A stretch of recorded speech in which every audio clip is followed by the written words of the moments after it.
व्यवस्था विवरण अध्याय 29। मोआब देश में परमेश्वर की वाचा। इज़राइलियों से जो वाचा बांधने की आज्ञा यहोवा ने मूसा को मोआब के देश में दी, उसके यही वचन हैं। और जो वाचा उसने उनसे होरेब पहाड़ पर बांधी थी, यह उससे अलग है। फिर मूसा ने सब इज़राइलियों को बुलाकर कहा, जो कुछ यहोवा ने मिस्र देश में तुम्हारे देखते फ़िरौन और उसके सब कर्मचारियों और उसके सारे देश से किया, वह तुमने देखा है। वे बड़ी बड़ी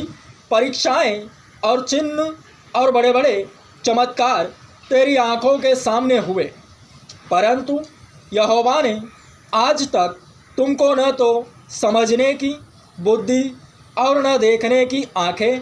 और न सुनने के कान दिए हैं। मैं तो तुमको जंगल में 40 वर्ष लिए फिरा, और न तुम्हारे तन पर वस्त्र पुराने हुए और न तेरी जूतियाँ तेरे पैरों में पुरानी हुई। रोटी जो तुम नहीं खाने पाए और दाख मधु और मदिरा जो तुम नहीं पीने पाए, वह इसलिए हुआ कि तुम जानो कि मैं यहोवा तुम्हारा परमेश्वर हूँ। और जब तुम इस स्थान पर आए, तब हेशबोन का राजा सीहोन और बाशान का राजा ओग, ये दोनों युद्ध के लिए हमारा सामना करने के लिए निकल आए, और हमने उनको जीत कर उनका देश ले लिया और रूबेनियों, गादियों और मनश्शे के आधे गोत्र के लोगों को निज भाग करके दे दिया। इसलिए इस वाचा की बातों का पालन करो, ताकि जो कुछ करो वह सफल हो। आज क्या वृद्ध लोग, क्या सरदार, तुम्हारे मुख्य मुख्य पुरुष, क्या गोत्र गोत्र के तुम सब इज़राइली पुरुष, क्या तुम्हारे बाल बच्चे और स्त्रियां, क्या लड़कहारे, क्या पन भरे, क्या तेरी छावनी में रहने वाले परदेशी,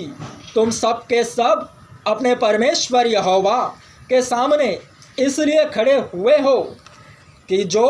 वाचा तेरा परमेश्वर यहोवा तुझसे बांधता है और जो शपथ वह आज तुझको खिलाता है, उसमें तू साझी हो जाए।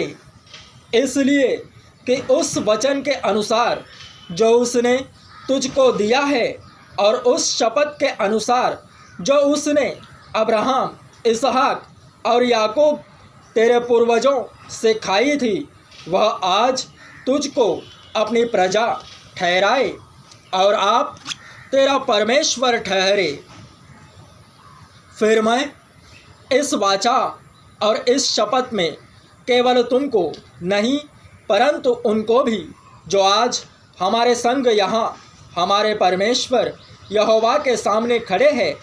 और जो आज यहाँ हमारे संग नहीं है, साझी करता हूँ। तुम जानते हो कि जब हम मिस्र देश में रहते थे और जब मार्ग की जातियों के बीचों बीच होकर आ रहे थे, तब तुमने उनकी कैसी कैसी घिनौनी वस्तुएं और काठ, पत्थर, चांदी, सोने की कैसी मूर्तें देखी। इसलिए ऐसा न हो कि तुम लोगों में ऐसा कोई पुरुष या स्त्री या कुल या गोत्र के लोग हो जिनका मन आज हमारे परमेश्वर यहोवा से फिर जाए और वो जाकर उन जातियों के देवताओं की उपासना करे। फिर ऐसा न हो कि तुम्हारे मध्य ऐसी कोई जड़ हो जिससे विष या कड़वा बीज उगा हो, और ऐसा मनुष्य इस शाप के वचन सुनकर अपने को आशीर्वाद के योग्य माने और यह सोचे कि चाहे मैं अपने मन के हट पर चलूं और तृप्त होकर प्यास को मिटा डालूं, तो भी मेरा कुशल होगा। यहोवा उसका पाप क्षमा नहीं करेगा, वरन यहोवा के कोप और जलन का धुआं उसको छा लेगा।